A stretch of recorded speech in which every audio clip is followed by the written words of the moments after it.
Dr. Furlow, thank you for coming down, all the way from Florida to talk to us. I'm amazed to be invited. Thank you. Thank you. That's right. I remember that somebody passed that message on. Well, we're proud to have you.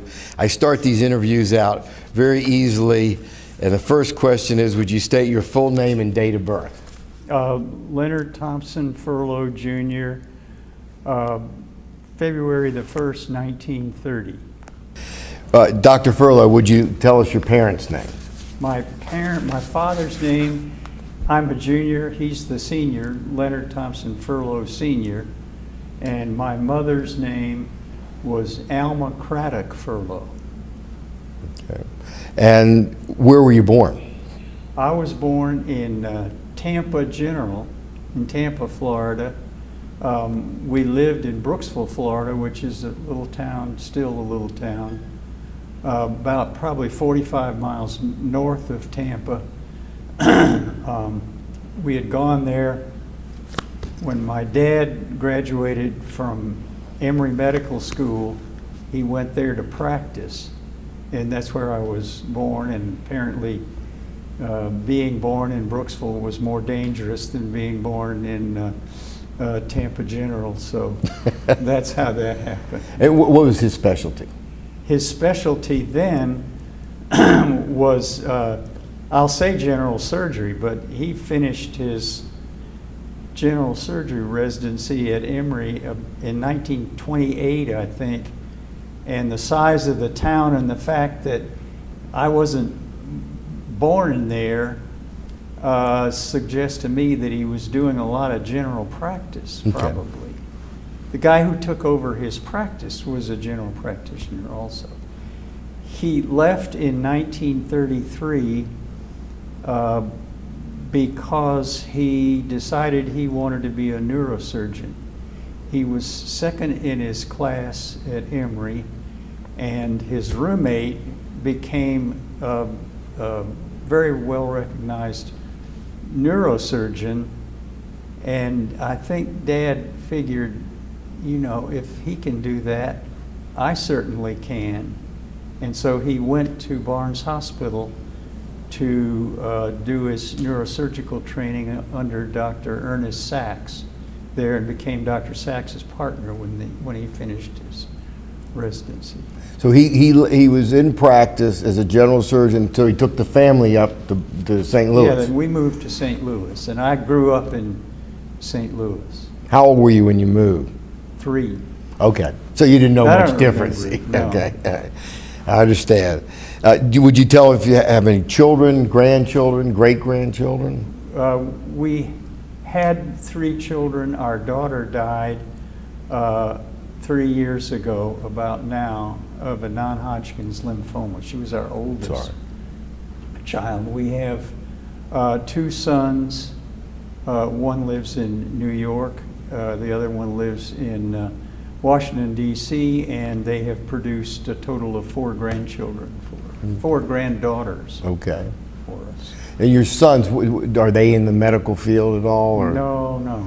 One lives in New York City or New York State? New York, in Brooklyn. Oh, there's a whooping. I hate to visit him. I mean, I like to see him, but driving through Brooklyn is worse than I have imagined hell to be. And what does he do? He's a high school teacher. Okay. And the D.C. son? The D.C. son works for USAID, so for the federal agency. Okay. So he does a lot of global traveling, if you will. Okay. How did you meet your wife? And would you tell us your name and are there any ties to medicine? I met my wife because my family was from Madison, Georgia, which is a very small town south of Athens, east of Atlanta. And we went there for a lot of vacations to see my grandparents. When kids would go there, the town kids were sort of turned out to entertain us. I have a sister who's 4 years younger than I am, and one of the people who turned up to entertain us, I was probably 17, and my sister must have been 13 then. One of them is the lady who is now my wife, who was this tall, slender, not skinny, slender young lady. And we dated a couple of times, I think. And every time we would go to Madison, I would see her. We had this long distance romance, I'll call it. I don't know whether she'd call it that or not, but anyway. If you're still married, I'm thinking it was. Yeah, it worked. For 9 years. Wow. When she graduated from college, she taught school a year in Savannah. And that was the year that I graduated from medical school. And we got married after I graduated from medical school. How long you married then? 58 years. Wow. It's coming up on, I don't know, I guess I better not say. That's all right. It's more than a half a century then. Yeah. Okay. Now, what inspired you to go into plastic surgery? And you can talk a little bit about your mentors. Okay, let me say first, I knew that if I could not be a surgeon for some reason, I would have been an engineer or tried to do something in the mechanical engineering, physics field. I did not want to be an internist. Okay. And I'll say on the side, I've asked that question in interviewing about 8 applicants for the University of Florida plastic surgery program. You know, what would you have done if it turned out that you could not be a surgeon? And I thought probably all of them would be different from what my answer was. That, you know, that they would have been radiologists or something else in medicine. I think the figures were that 7 out of 8 of them said I would have been something outside the medical field. So I think surgeons are different from a lot of the rest of doctors. I agree with you, particularly neurosurgeons.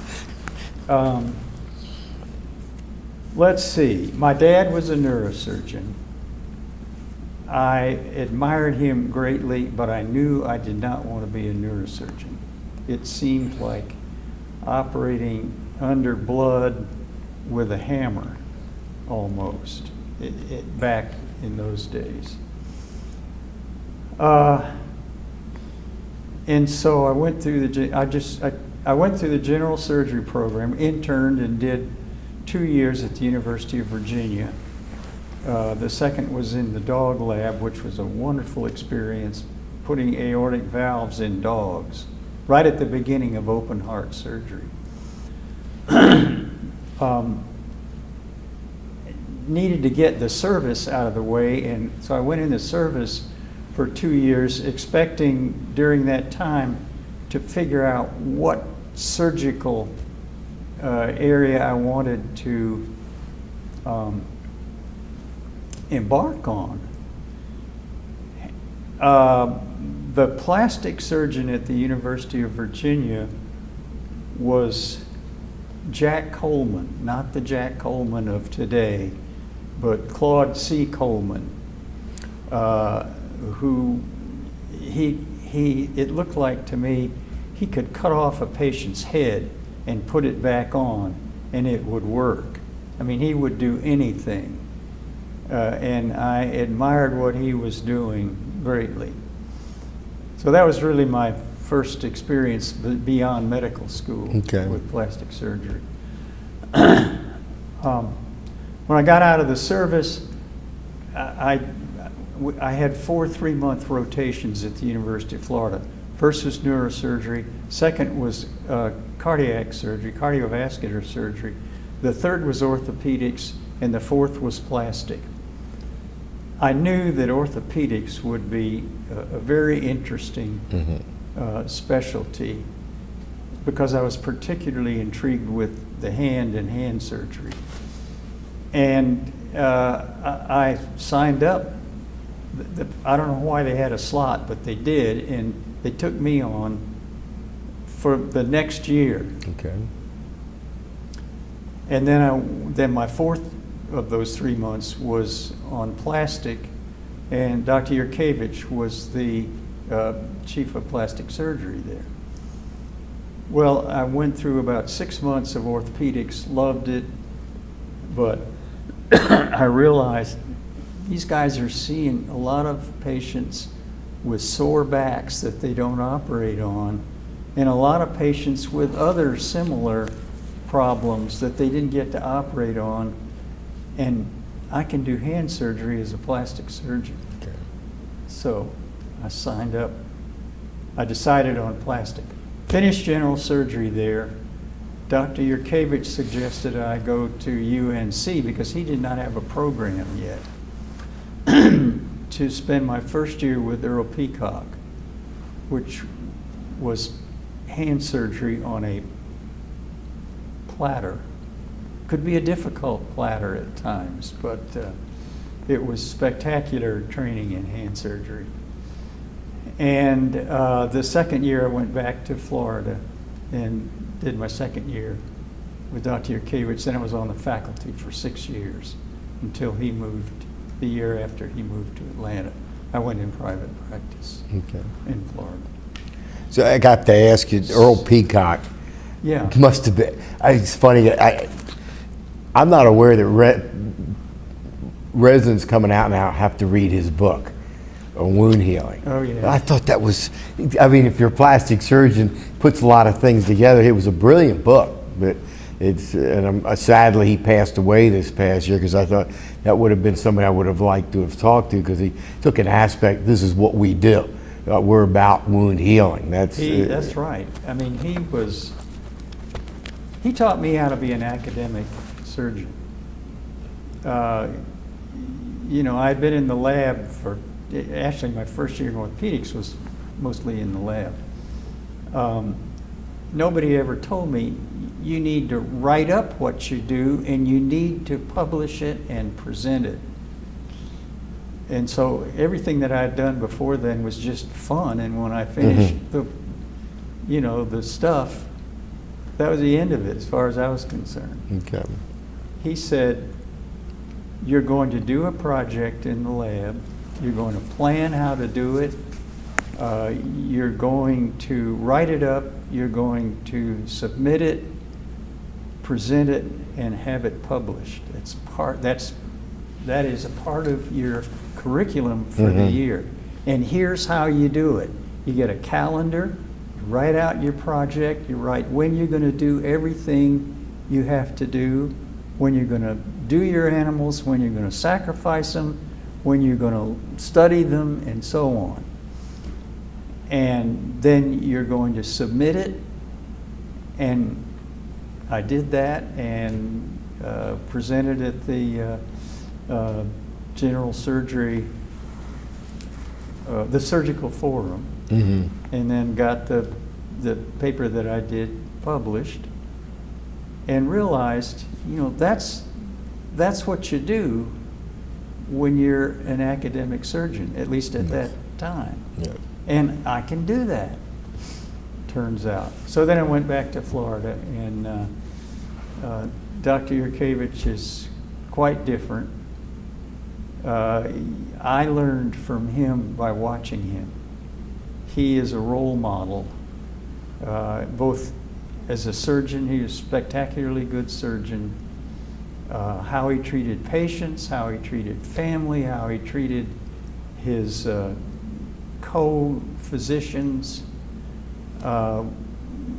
We learned how to be people from him, as well as surgeons. I kind of interrupted you. You were starting to say something when I mentioned Earl Peacock. Did you want to finish your thought there, or do you remember what it was? When I was Well, just that he's the one who made me recognize that you have to finish your projects, and if you don't present them to the rest of your peers, they've gone nowhere. They've not benefited anybody but maybe you. Do you remember the name of the paper? Yeah, it had to do with beta-aminopropionitrile, which was a collagen cross-link inhibitor that he had used for tendon work. And I used it to see if it would prevent the joint stiffness that occurs with immobilization in rat knees. And what was the conclusion? it does. Oh, okay. I then redid the study at Florida using a steroid, and I've forgotten which one now, and it also did. Okay. Okay, you've seen momentous paradigm shifts in plastic surgery during your illustrious career. And would you just tell us a little bit about those things that stand out most with you during your practice and your time in practice? I'm going to talk about really just one, and that is John McCraw's work in flap surgery.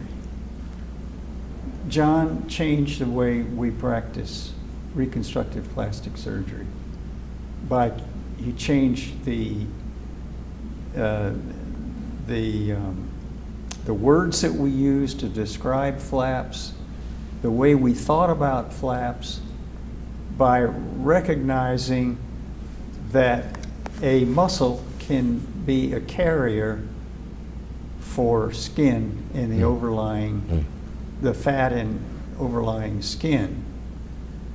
And that to transfer that skin on its muscle, you had to think about the axial blood supply to the muscle. John's apparently talked about that this afternoon, I'm sure. Yeah. If you interviewed him. Well, he was the last Yurkevich resident at Florida. Dr. Yurkevich left in August, and I was the only remaining faculty member for the rest of that year, for most of the rest of that year. And John was the only remaining plastic surgery resident. So he was the first year plastic resident. He knew all about muscles because he had been on the orthopedic service at Duke. And he never said a word about any of this during the whole year.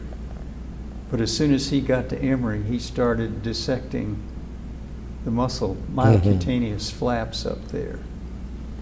And he changed our mindsets from designing a flap geometrically with a random blood supply that we trained by delay and moved by tubing and tube pedicles and waltzing the flap and so on, to thinking, okay, here's the skin we need, where's its blood supply, how do we make a unit that we can transfer on a muscle to do that. And we don't talk about flaps in the same way anymore. That's right. Nobody talks about the ratio 1 to 3. No, nobody talks about length-width ratio anymore. guys don't know what you're talking about. Right. They think you're talking about an envelope or something. So anyway, I think, you know, that has led to the whole series of myocutaneous flaps and the perforator flaps and all of the axial flaps that we now use. Right. And it came And free along- flaps. That's what I was going to say. Came along right at the time that free flaps were just beginning to be done. And we were sort of tuned into that ahead of time because Dr. Yurkevich's most famous case, I think, at Florida was done in early 1961, I think. And he did a jejunal transplant for a lady who had had high esophageal and pharyngeal cancer. And he replaced her entire esophagus with a free flap of esophagus. He is not the first one to do it, but almost. And he did not use a microscope. He did not use loops. He used his daggone glasses. Seriously. Yeah. That's pretty And, amazing. you know, it did well. She did well, and she lived another, I don't know how many years, 20 years or so. Wow. She had been irradiated, so her neck was fried.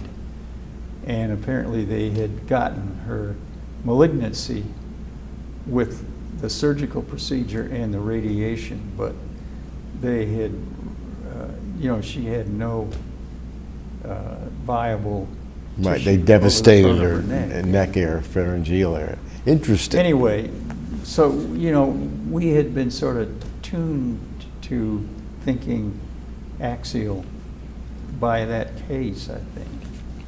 Okay, let me ask you what you think your greatest professional achievement is. And we talked a little earlier about the papers you'd written. I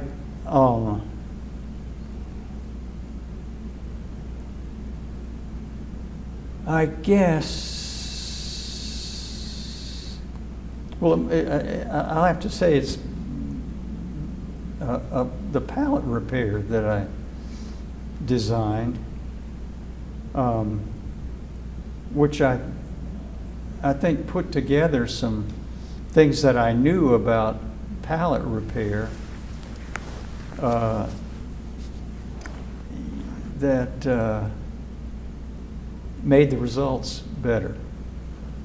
And these were complete clefts. Yeah, Correct. these are kids with, well, my other interest was cleft lip and palate. Okay. And by the time I thought of the design of the palate repair, I had done, I think, about 45, unrepaired clefts. And I had learned a lot about clefts. I knew that lengthening the palate by the pushback operations in an effort to make speech better by pushing the palate Right. back had not made the speech results any better and had resulted in more maxillary growth deficiency. So I knew that scar on the hard palate is bad, and that if you move part of its mucoperiosteum back to lengthen the soft palate, Right. makes it worse.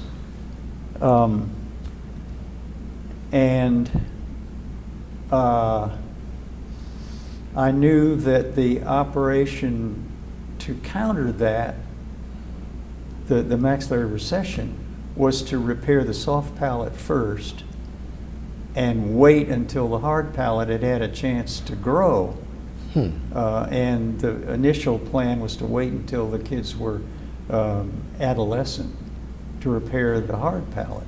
When you do that, they learn to speak with a fistula, and so their speech is made much worse by the fact that they have not had a proper mechanism. They still talk through their nose. Right. They learn all the compensatory ways to get around that aberrant sound, which actually makes their speech worse.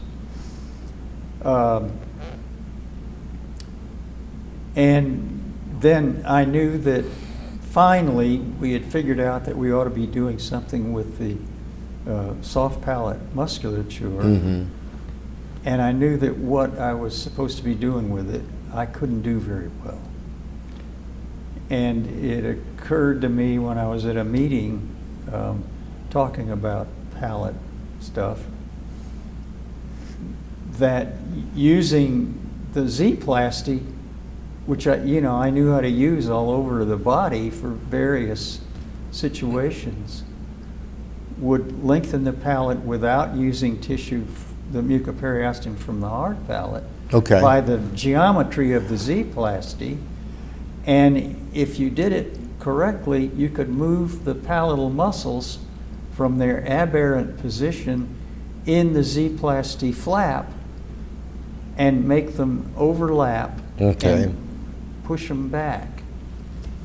And you did a muscle repair also. You dissected it. You don't even, the muscle is carried in the flap, and all you do is repair the flaps. The muscles are sitting here like this. They've been put under proper tension and overlapped and brought from this position to this. So this being the back of the velopharyngeal incompetence was not, obviously was improved. Was improved. Yes. Yeah. Okay. Uh-huh. All right. And the results they've been pretty much borne out by almost all the studies since then. This is in 1976 that this occurred to me. Okay. And I wouldn't know the statistics, but is that the standard now, do you think? Do you know? I don't think palate repair has never been standardizable. Okay. Guys learn how to do it, and some of them say, well, maybe we can do something better. And some of them say, my results are fine, I'm not changing. Okay. But it has become one of the well-recognized. Great. It's got your name on it. Well, I'm going to talk about that in just a minute. What do you feel is the greatest mistake that we have made as a specialty? I think that the greatest mistake that we've made in the last couple of decades has been our emphasis on cosmetic as plastic surgery. The attempt to use the term plastic surgery to describe just cosmetic surgery. Right. And with that has come the detachment of plastic from our reconstructive subspecialties. We're not hand plastic surgeons. Mm-hmm. We become hand surgeons. We're not craniofacial plastic surgeons. We become craniofacial surgeons or cleft surgeons, and so on. And this has removed from the public's eye the knowledge of all that we do reconstructively, and it has put in the public's eye that what we do is cosmetic surgery. Mm-hmm. I did a lot of hand surgery in my practice, and most people said, "You did what?" Well, we didn't know that you guys did that. We thought that was orthopedics. Right. They neither knew that there were general surgeons or plastic surgeons doing hand surgery. And I'd like to give you two examples of this. There was an article in a magazine, a lay magazine, and this has probably been 20, 25 years ago, maybe more. It was about Harry Bunke, the innovator of replant surgery. Right. And it described how Harry Bunke, the hand surgeon, had had a young Mexican plastic surgeon who had done some terrible injury to his hand. And he had come to Palo Alto and to Harry Bunke, and Harry had reconstructed his hand. And the plastic surgeon was now able to practice again. Through the entire article, there is never a statement that Harry Bunke is a plastic surgeon. He was described only as a hand surgeon, and he was working on a plastic surgeon. So here is this guy who is at the pinnacle of our specialty, not recognized as such. In the most recent, and I've seen this over and over again, and then about a week ago came the Bulletin of the American College of Surgeons, which I get because, you know, I'm a member of that organization, as most all of us are.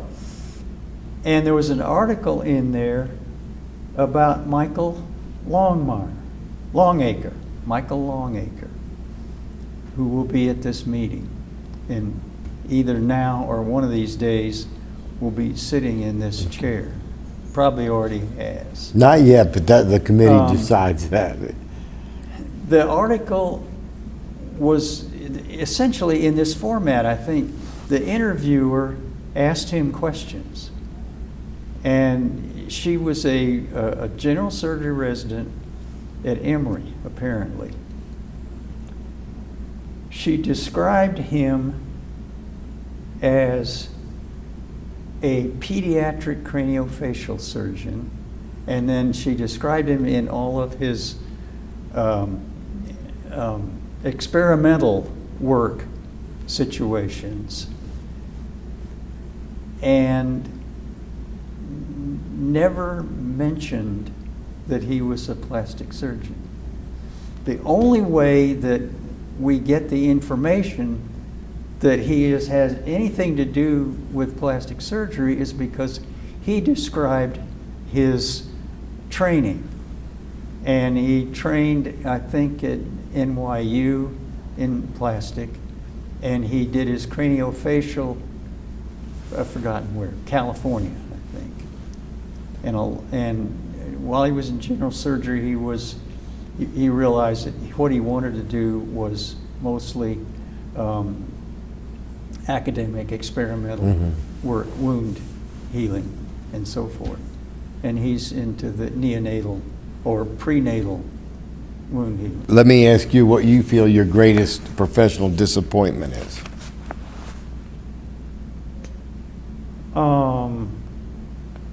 I think it's the inability to completely solve problems.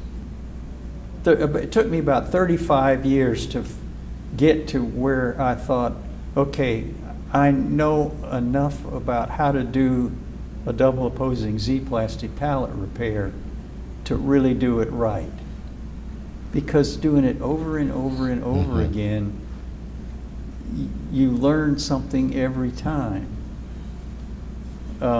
It took me, I don't know, probably 8 or 10 cases to realize how to precisely position the levators so they overlapped, and how to do this a little differently, and how to do that, and so on. So that's, and I never got to that point in flexor tendon repairs, digital flexor tendon repairs. Thought I had it figured out, and no man's land tendon repair. yeah, right, exactly. I mean, this drove me crazy with Earl Peacock, because that's what he was interested I know. in. That's why. And I disagreed with his reasoning on it. And I had a series of 5 patients that I did something funny with that worked in the first 3. They had perfect results. Mm-hmm. 2 of them had complete extension, complete flexion. Third one had complete flexion and a PIP flexion contracture, which let me re-explore her finger. And here I looked at her repaired tendon, healed, stitched still in place, no adhesions, which proved to me that flexor tendons can heal without adhesions, which was the big question mark back at that time. Right. The question, yeah. I went in private practice, and I'd see one tendon injury like that every month or 2 months. Couldn't remember what I'd done the time before exactly. So I never got that solved. And there's always something more that you can't quite get just right. Well, I'll make this next question easier. What is your greatest joy?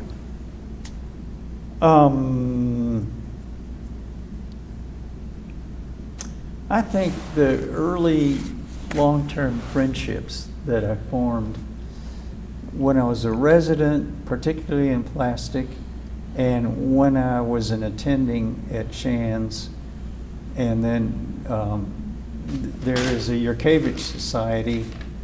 A bunch of the general surgeons from Shands went to Emory to do plastic under Dr. Yurkevich, and I've been in that society and know a lot of those guys, and I think that's been one of my greatest joys.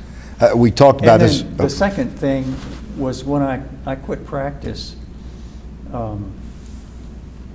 almost 25 years ago now, and had the opportunity came along to start going on volunteer overseas trips for surgery. And that gave me the opportunity to do cleft cases 1, 2, 3. Mm-hmm. Next day, 1, 2, 3, 1, 2, 3. And that's the way you learn. You say, okay, I didn't do this quite right last case, but it's 30 minutes later, it's time to do the next one, and so on. You still do that? No, I'm too old for that. Nah. I quit 5 years ago. Tell me who you admire most, professional or personal, either way. Well, I admired my dad greatly. And the same ones that I've talked about, I think. Dr. Peacock, Dr. Yurkevich, Dr. Coleman, Dr. Inneking, who was the chief of orthopedics at Florida, marvelous teacher. I met Dr. Tanzer, ear reconstructor, only he was a hand surgeon also. Interesting. He is an author on the first policization procedure. Huh. Anyway, when he retired from Dartmouth, he needed a place that was warm in the wintertime with a medical library. And he called up, it was just after Dr. Yurkevich had gone to Emory, and I was the only person there. And he called up, and I thought the Lord had called me on the phone. Anyway, he and his wife started coming down there, and they spent every winter in Florida. And he was just a real gentleman. He was always positive about everything. He never complained. And just a lovely person. And then Peter Randall, and You would never have heard of me if it weren't for Peter Randall, because he's the one that saw, when I first presented the Z plastic pallet repair, he happened to be in the audience at the Southeastern. He was down there as the president of the American ASPRS, I guess, and they come and give a talk to the Southeastern members about what's going on in the field at the time. And so he thought it was a good idea and started doing it all over the place, and he called it by my name. Ah, okay. So you said you, yeah, okay. Nobody would know anything about me if it weren't that I had gotten my name tagged on the operation by him. Good for you. And he is another lovely gentleman, was. I would like you to give us your words of wisdom for present and future generations of plastic surgeons. Well, I wrote down 3 things. First, and my wife commented on this just earlier today. And the idea is, share what you learn, what you know, by joining organizations, writing up your work, presenting it, and sharing it with the rest of plastic surgery. I think that the tendency is for all doctors to not to be so congenial and so collegial anymore. You know, they finish their training and they go somewhere and they work in their group or in their office or what have you, and they don't go to meetings so much anymore. And I think that is you like the bad. social interaction part too. Yes, and Yeah. I'm not social at all, but being at a meeting it keeps your friendships up, and we have lots and lots of meeting friends that we really see pretty much only at the meetings. We have a good time with them, we learn from them, we listen to them present, and so on. So I wish that would become a stronger emphasis. The second thing I would say is I would never want to be operated on by a surgeon for money. Very good. And I think we're in danger with that. And the third is a sort of a warning. I think it's gotten much, much harder to be innovative in private practice today. The requirements to get a paper on a program or get a paper published have become much more stringent. The requirements to do a study have become much more stringent particularly because of the IRBs. Mm-hmm. And you can't, I think you can't just have an idea and try it out easily anymore. We've always been under the gun as far as a suit goes, but it's much more difficult now. And if you want to publish something, when I first published the Z plastic pallet repair, it was on 4 cases. And when I first presented it, when I first published it, it was on 22 cases. You can't do that today. And you have to have studied them in the proper way and so on and so forth. And if the p-values aren't done right, forget it. Yeah. It's not going to go anywhere. So that if you are innovative, think seriously about where you're going to establish your work. All right.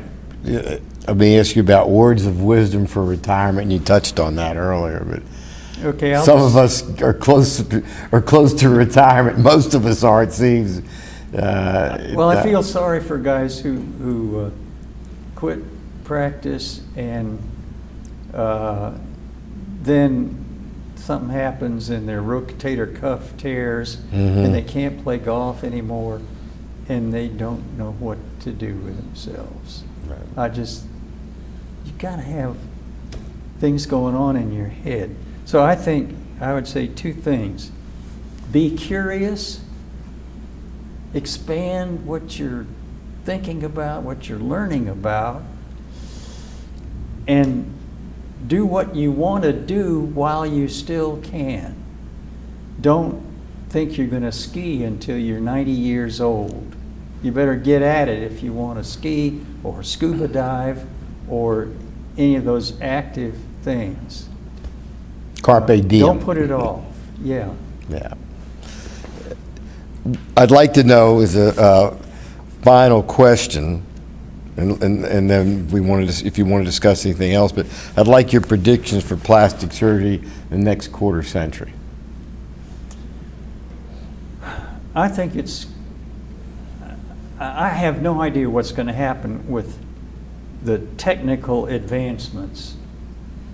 And I don't know how to even begin to predict it.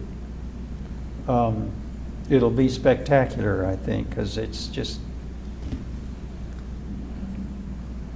so different now. I mean, there's no way I can practice anymore except somewhere where they didn't know what was going on in a modern country. I think it's going to become the prerequisite training for all of our subspecialties. You know, we're going to end up like orthopedics. 20 years ago, general surgery was the prerequisite training for plastic. Right.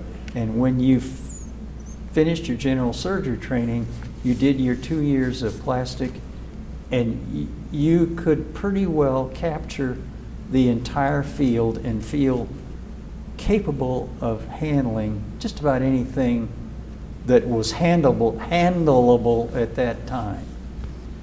There's no way that can be accomplished today, I don't think. You can't be a hand surgeon, a craniofacial surgeon, right, cosmetic, everything. Our brains aren't big enough, I think. Yeah. So that I think plastic surgery training is going to become the general program, and like orthopedics, we're then going to do subspecialty areas. You know, cosmetic, I'm going to be a hand surgeon, I'm going to be this, that, or the other, whatever.